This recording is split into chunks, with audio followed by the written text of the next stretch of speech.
अगर आप रात को 11 बजे सो जाते हो, ध्यान से सुनना, अब ये बात आप भी सुनो दर्शकों, अगर आप रात को 11 बजे सो जाते हो तो उसके 2 घंटे बाद आप साउंड स्लीप में होते हो, गहरी नींद में। 1 से 3 बजे के बीच में आपकी पूरी बॉडी का ब्लड लीवर से गुजरता है और उसकी पूरे की सफाई होती है। जितने भी लोगों की रात को 1 से 3 के बीच में नींद खुलती है, समझो आपका लीवर इशारा कर रहा है कि मैं खराब हो रहा हूं, भविष्य में आपको कैंसर हो सकता है। तो जितने भी लोगों की रात को नींद खुलती है 1 बजे, 1:30 बजे, 2:30 बजे, 3 बजे, 3:30 बजे, तो खतरे की घंटी है। मीन्स बॉडी अपने खून की सफाई नहीं कर पा रही। तो खून की सफाई होने के लिए रात को एटलीस्ट 10:30, 11 बजे तक सो जाना चाहिए और सोने से 1 घंटा पहले फोन छोड़ देना चाहिए, क्योंकि जो ब्लू लाइट है ना, वो हमें कई देर तक ब्रेन में उसका असर रहता है। और अगर आपको साउंड स्लीप नहीं आई तो लीवर में से सारा ब्लड नहीं गुजरेगा। लीवर में से ब्लड गुजरता ही क्यों है? सफाई के लिए, टॉक्सिन के लिए। आयुर्वेद का एक सूत्र है, सर्वेषाणाम रोगाणाम निदानम कुपिता मला, कि कोई भी रोग, सर्व रोग, कुपित मल को निकाल दो, स्वयं ठीक हो जाते हैं। तो सारी बीमारियों का मूल कारण कुपित मल है, बॉडी में जमा हुआ टॉक्सिन्स है। तो लीवर एकमात्र ऐसा अंग है पूरी बॉडी का जो ब्लड को रात को साफ करता है। लेकिन आप रात को कभी 1 बजे सोते हो, कभी 12:30 सोते हो, कभी 2 बजे सोते हो, कभी नाइट ड्यूटी है, कभी आप फोन देख रहे हो रात को, कोई सीरीज देख रहे हो नेटफ्लिक्स पे या किसी OTT पे। तो थोड़े दिनों में ना आपके खून की सफाई का पैटर्न बिगड़ जाएगा, बॉडी में गंदगी जमा होनी शुरू हो जाएगी, टॉक्सिन इकट्ठे होने शुरू होंगे और आपकी बॉडी में कैंसर की शुरुआत हो जाएगी। तो अब वो ब्रेस्ट में गांठ इकट्ठी होगी तो ब्रेस्ट कैंसर हो गया, अगर गले में होगी तो गले का कैंसर हो गया, मुंह में होगी तो मुंह का कैंसर, मलाशय में हो गया तो रेक्टम कैंसर, सर्विक्स में हो गया तो सर्विक्स कैंसर, ब्लड में हो गया ब्लड कैंसर। तो कैंसर बेसिकली कुछ और नहीं है, आपकी बॉडी में ही जमा हुए टॉक्सिन का एक्युमुलेशन है।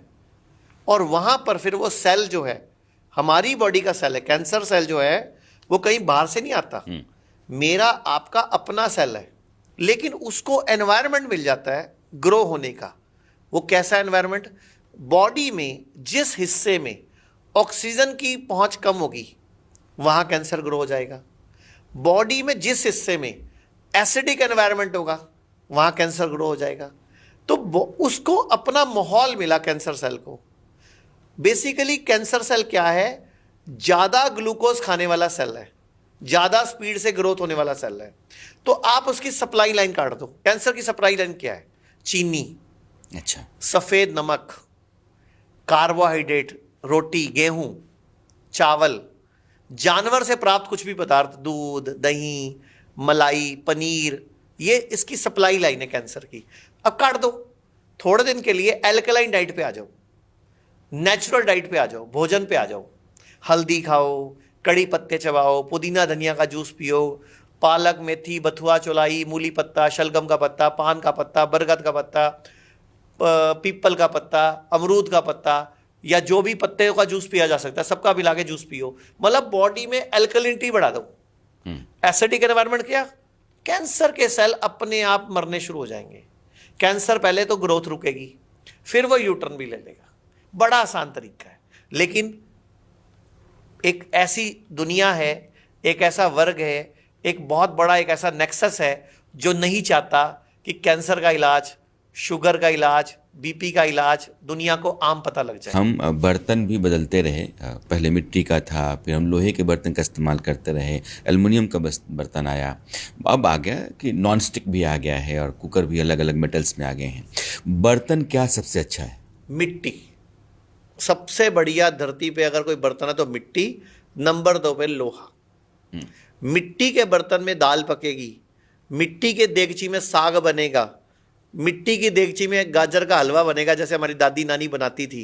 वापस पुराना भारत चाहिए सर, मतलब वो सब चीज़ें हमारी बढ़िया थी। एक और मैं बोलना चाहूँगा, पुराने भारत की बात आई फिर मैं भूल जाऊँगा। ये जो किचन स्टैंडिंग बना ली हमने, ये सबसे बड़ा बेड़ा गर्क कर लिया हमने।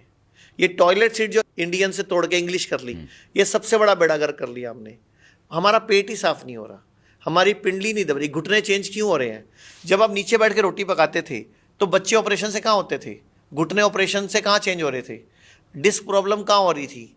आपको सर्वाइकल स्पॉन्डिलाइटिस, माइग्रेन कहाँ हो रहा था? अब सब कुछ हो रहा है, बिकॉज आपकी बॉडी की एक्सरसाइज नहीं हो रही। मैं अपने हर पेशेंट को ये बोलता हूँ कि सुबह उठ के खाली पेट उकड़ू बैठ के, उकड़ू मतलब इंडियन टॉयलेट सेट में बैठ के इतना बड़ा टुकड़ा हल्दी चबाओ, कभी कैंसर नहीं होगा। इतना बड़ा टुकड़ा अदरक चबाओ, कभी हार्ट प्रॉब्लम नहीं होगी। 10 कड़ी पत्ते चबाओ, कभी हीमोग्लोबिन कम नहीं होगा। गर्म पानी पियो, कभी आपका गैस तेजाब और कब्ज नहीं होगा।